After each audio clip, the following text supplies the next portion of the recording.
The Biden administration might not be on board with Liz Warren's wealth tax plan, but it may be finally trying to start to make a fairer tax code and get the rich to pay their fair of taxes, and also just the share that they've already agreed to pay. So the White House is expecting to propose a suite of tax increases, mostly mirroring Biden's 2020 campaign proposals. According to people familiar with the discussions, the tax hikes include any broader infrastructure and jobs package will likely include repealing portions of President Donald Trump's 2017 tax law that benefit corporations and wealthy individuals, as well as making other changes to make the tax code more progressive. That includes raising the corporate tax rate to 28% from 21%, paring back tax preferences for so-called pass-through businesses, such as LLCs or partnerships, raising the income tax rate on individuals earning more than $400,000, expanding the estate tax reach, and a higher capital gains tax for individuals earning at least $1 million annually. So it's not exactly Warren's plan, but it's moving in that direction. The thing that I find the most interesting is it's a new day in the Treasury Secretary in the Department of Treasury under Secretary Janet Yellen, who's actually looking at enforcing some of the tax code that already exists and trying to close what's known as the tax gap, which is the difference between what is actually owed the IRS and what's actually collected. And surprise, rich people aren't paying their fair share anyway. So high earners who make at least $1.5 million a year paid the IRS just 39% of the taxes they owed, according to a recent audit. And if we close that tax gap, which Yellen and others are looking to do, between 2020 and 2019, we could get back $7.5 trillion, which if we do nothing would be lost. So I don't know. It's not Warren's plan, but it's heading there. What are you guys' thoughts? Okay, so it's not only not Warren's plan, it doesn't roll back all the Trump tax cuts. So let's keep it real on a couple of fronts. But isn't it amazing that when there's tax cuts like Trump did and Bush did, and in essence Obama and Biden did because they made Bush's tax cuts permanent, they never ask how you're going to pay for that. But not only that, I mean, look at the numbers Francesca just gave you. They also don't, so when they cut the IRS budget, nobody ever says how you're gonna pay for that. When in reality, it costs us trillions of dollars when we cut the IRS budget. Now, why would we do that? When the Republicans are always crying about, deficit. Well, okay, great, I got great news for you. You got trillions sitting there that you could just take, right? And that is rightfully the property of the American people. We're not taking anything extra, just rightfully the property, right? They're cheating. They're cheating on their taxes. Why don't we go take the things that they're cheating on?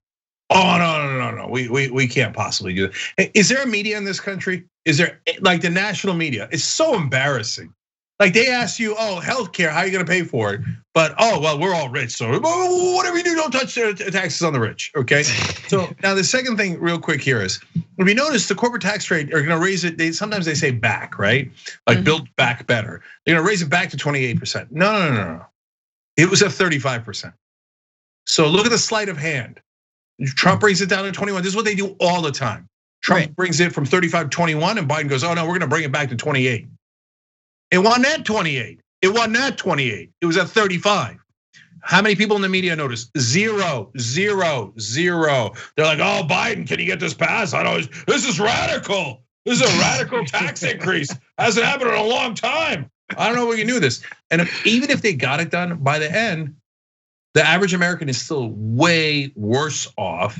And the corporate Democrats and Republicans played a shell game on us where they moved money out of our pockets. We still have to pay our taxes, right? And money into the pockets of the corporations and the rich that are all of their donor class.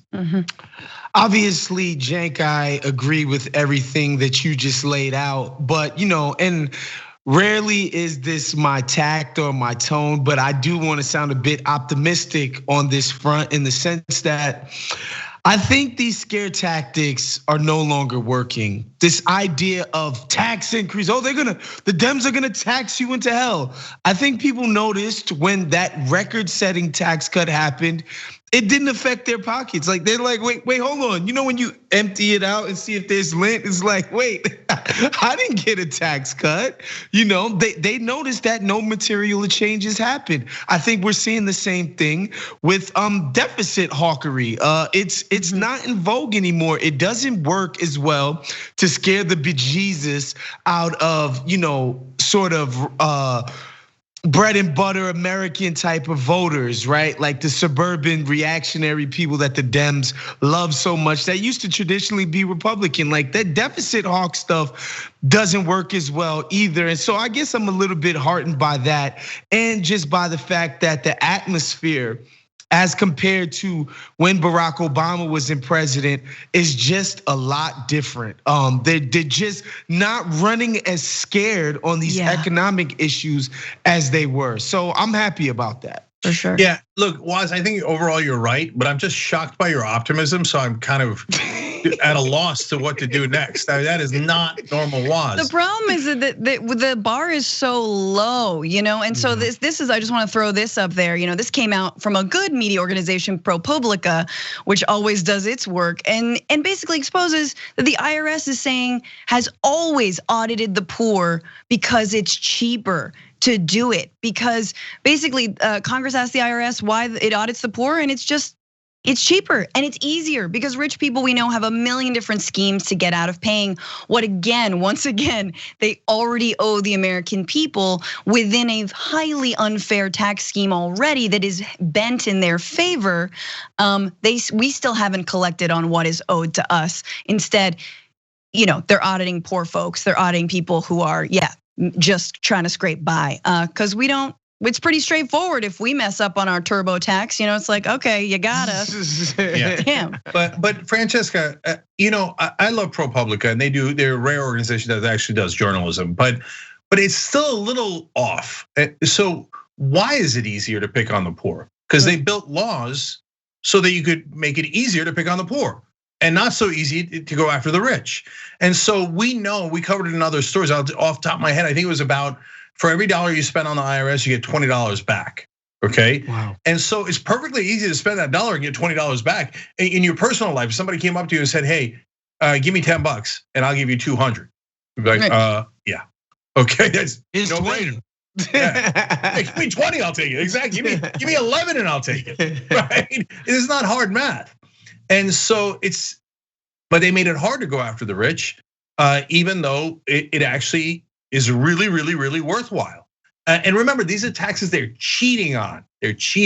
Okay. So now back to the main package here. I'll say two things. One is, I'll be a little controversial. I actually think that we need to get rid of all of Trump's tax cuts, including for people making under $400,000, because that's where a lot of the money is too. A huge amount of the money is with the wealthy, but a good chunk of it is also with the rest of us. Now, why? Because do I want people that are middle class paying more taxes? Generally speaking, of course we don't. None of us want to pay higher taxes. We're all humans, right? We see that coming out of our checks. But it's needed to do certain things that are important. First of all, help our brothers and sisters out by increasing the minimum wage, so we don't have skyrocketing income inequality, right? Second of all, provide healthcare for everybody so people don't die in the streets. So these are the things that we needed for, and that we all need to chip in for.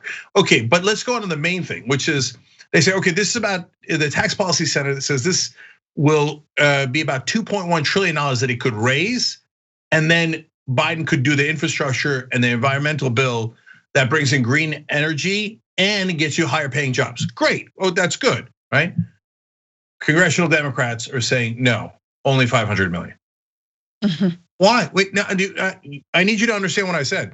Not congressional Republicans. Congressional Republicans are like zero. We want it to be zero, right? Congressional Democrats are like, let's cut it by 3/4. Why? You said you were going to do this. Remember, all of them said, "Oh, we're going to get rid of those Trump tax cuts for the rich. Oh, we're going to get rid of them." And then they get into office and they're like, maybe we get rid of a quarter of them, maybe. I mean, Biden's proposals are not that bold. I told you, he's not even bringing it back up to 35. He's bringing it to 28. And I can go down the list on all of them, right? Where he's half measure, half measure.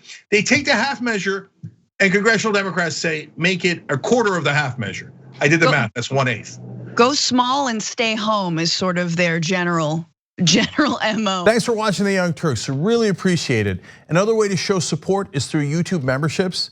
You'll get to interact with us more. There's live chat emojis, badges. You've got emojis of me, Anna, John, JR. So those are super fun. But you also get playback of our exclusive member-only shows and specials right after they air. So all of that, all you gotta do is click that join button right underneath the video. Thank you.